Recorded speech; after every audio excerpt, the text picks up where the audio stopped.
Hey, this is James Detroit, and I think this is going to be the final in a series of videos that we've done on Friday, February 3rd, 2020. Thank you for viewing. Thank you for subscribing. And if you find something in here that you consider interesting, please share it with somebody else. The COVID-19 crisis and in government, they never let a good crisis go to waste. And what do we really mean by that? Well, all these efforts have been put into place. And that is, you're going to print an infinite amount of money. Modern monetary theory, MMT. And it doesn't matter. You can run whatever program you want to. We're just going to print enough money and pay for it. They're going to create extensive measures to track people. They've already done it. Google's doing it right now. We've created extensive measures for surveillance of our citizens to know where they're at, facial recognition. These have been implemented. And it's all in the name of public safety. And these crisis measures will not be lifted. They were not lifted after September 11th, 2001. They were not lifted after the financial crisis in 2008 and 2009. And they're not going to be lifted after the 883 pages of the CARE Act was signed into legislation. And this is a tragedy. We're letting it happen because we're comfortable. And we, as the United States of America citizens, united citizens, we should unite. And we should take back our country, hold our elected officials accountable, and we need to really get involved in this process. We need to have conversations. Number one reason why I started doing this was to try to create more conversations that are actually conversations, not shouting matches, not demonizing somebody else. And again, I apologize for yesterday's rant. It just took me as, and maybe I was just having a bad moment. Maybe I needed something to eat. I don't know. America has always had wars. We've always been a very feisty nation, and from these aspects, we've had a war on poverty. We've had a war on literacy. We've had a war on drugs. And typically, when we ask the government to become involved, centralized planning, and these initiatives make things worse. It's very well documented, whether it was the Great Society or what the war on drugs has actually done to fill our prison systems. And we've been lied to about the medicinal purposes of the cannabis plant, the family of cannabis, marijuana, and hemp. These are fantastic medicinal plants. And I just know that we're gonna realize more and more and more how much we were lied to in the sense of an effort to have control over the citizenry. Here in Michigan, we've got some challenges. I was just reading today about how it takes, it's non-essential for getting your hair cut, your nails done. You can't mow lawns. These are non-essential activities. And it's also been brought back to the forefront that you are not able to cut somebody else's hair unless it's a direct family member in your inner circle. So an aunt cannot cut a nephew's hair. It has to be within your household, your nuclear family.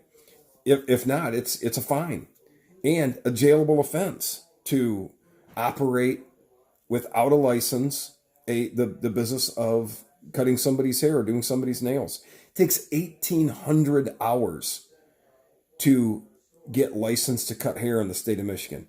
That's 8 times more than if you were in the state of New York. It's also more hours than if you were going to become an auto mechanic or an emergency medical technician in EMT. It takes more hours to study on how to cut this head of hair and to be able to do it legally in the state of Michigan than it is to arrive in an ambulance and to resuscitate or keep somebody else alive or provide them with life-saving technology and techniques and treatments to get them to the hospital.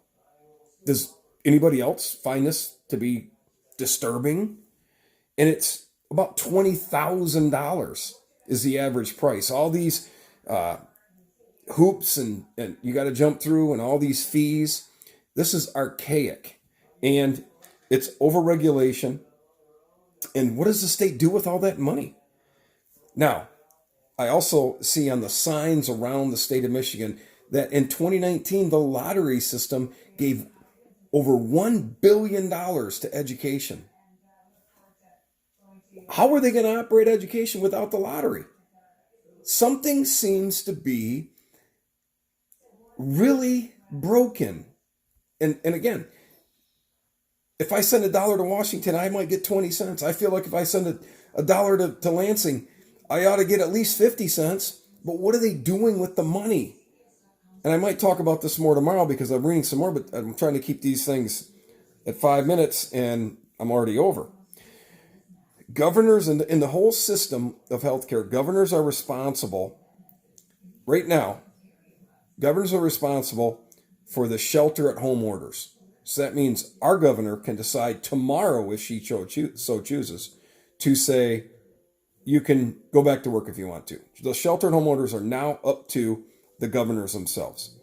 The governors are also responsible for the federal funds that have been appropriated to the states themselves. And this has always been the case. And we do have a lot of challenging situations right now in Michigan with one of the hot spots and the breakouts. But let's think about how we got here. And Michigan, just like 38 other states, has a con law.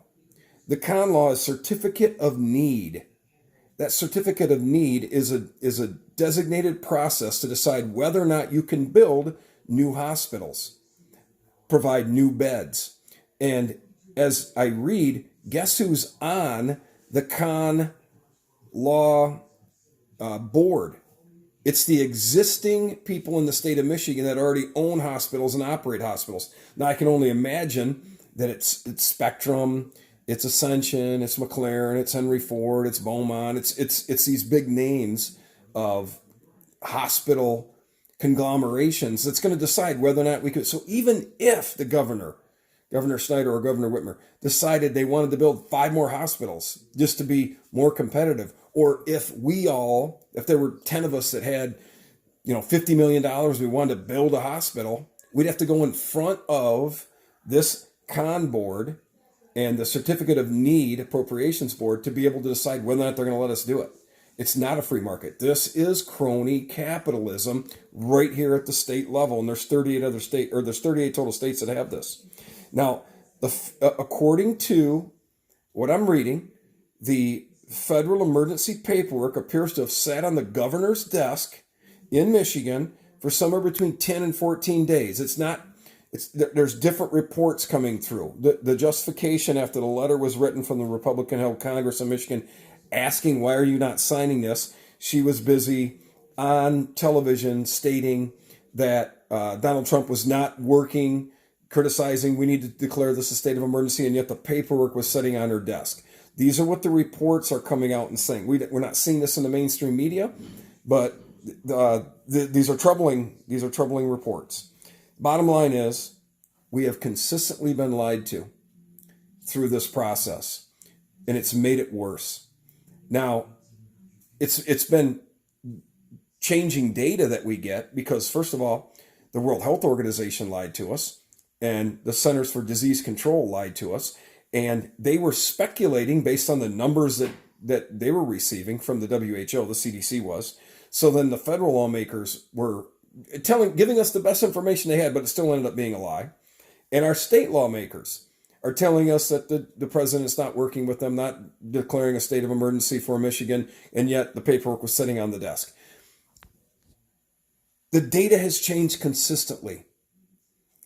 And what it makes me realize more than anything is we need to take care of ourselves. We cannot depend on the government, nor should we, even though we're paying taxes. And we have some level of expectation, but they continue to let us down. As a United States citizenry, we should ask more of our elected officials. Some of the laws that I'm seeing, the bills that I'm seeing on the docket right now in the state of Michigan are a bunch of BS. And we're talking about we're talking about the let me I'm gonna try to find one right here.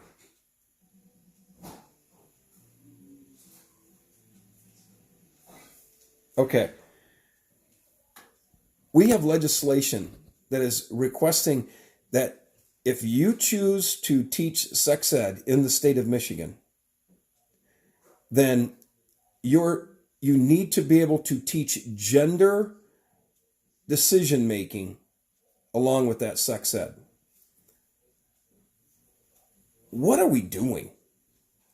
I think we need to take back our government by holding accountable the officials that we elect and ask them to represent us. And we need to legislate on things that really matter. And we need to be fiscally responsible for the dollars that is received by the taxpayers. And so I'm hoping that you find this interesting. I'm hoping that you'll continue to subscribe, share it with others, continue to view. And I really appreciate it. This is James Detroit, and I'm out.